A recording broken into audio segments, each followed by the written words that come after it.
opponent and I are talking about, my partner and I are talking about banning private possession of handguns in the U.S.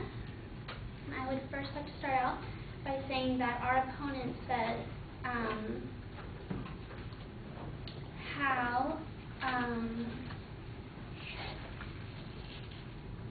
Switzerland insists women will own handguns, and they don't have much crime rate, and how they train people over there. And over here, he said how we have many criminals that are using the handguns. But I would like to say that obviously Switzerland is not the United States, so you can't really compare these two countries and how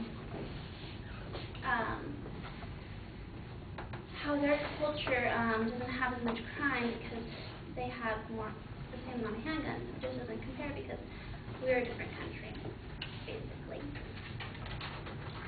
And our opponent also stated that having more guns in circulation does not increase the rate of homicide and crime, but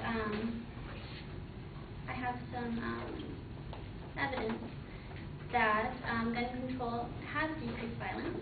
According to Charles Kozak, who is the author of Gun Control, he stated in the paper by Colin Lofton, in the New England Journal of Medicine, December 5th, 1991, they described a study.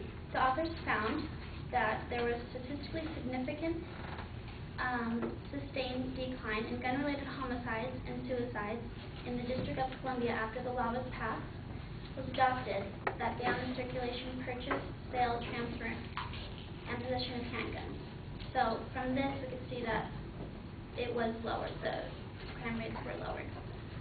Also, tougher handgun laws will reduce crime rates. From the same author of the same book, he stated that two such studies compared firearm-related homicides in the adjacent metropolitan areas of Seattle, Washington, and Vancouver, British Columbia. And these cities were quite similar in demographic characteristics and the criminal activity, but Vancouver had tougher handgun laws and fewer handgun owners. The chance of being murdered with a handgun was nearly 5 times higher in Seattle than in Vancouver. And the chance of suicide by handgun among young adults was almost 6 times higher in Seattle. So since these were similar demographic areas, we can see that Seattle had more crime, and you were more likely to get injured by a gun there than Vancouver, who had fewer handguns in circulation. And also,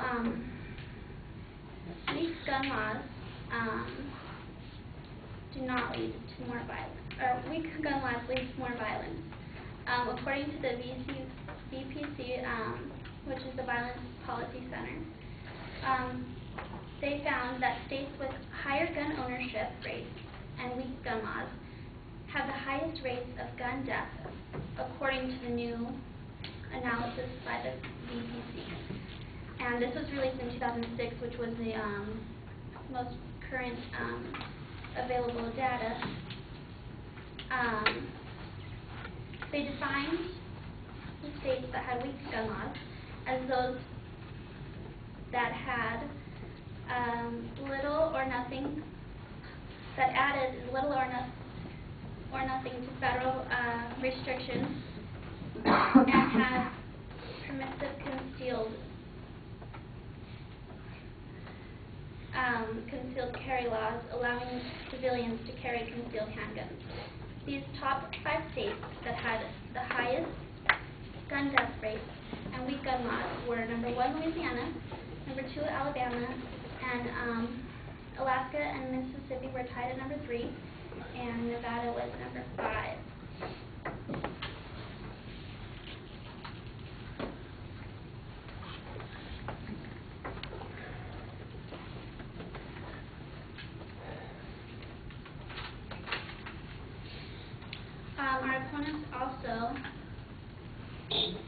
stated that the criminals are the ones that use the guns.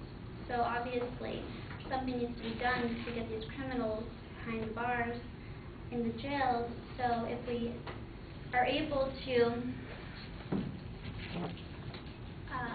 ban handguns in private possession of the public, then we can get the criminals locked up when they do have the guns and when they're caught. So that will definitely decrease the crime rate from criminals, because they're mostly the ones who cause these crimes.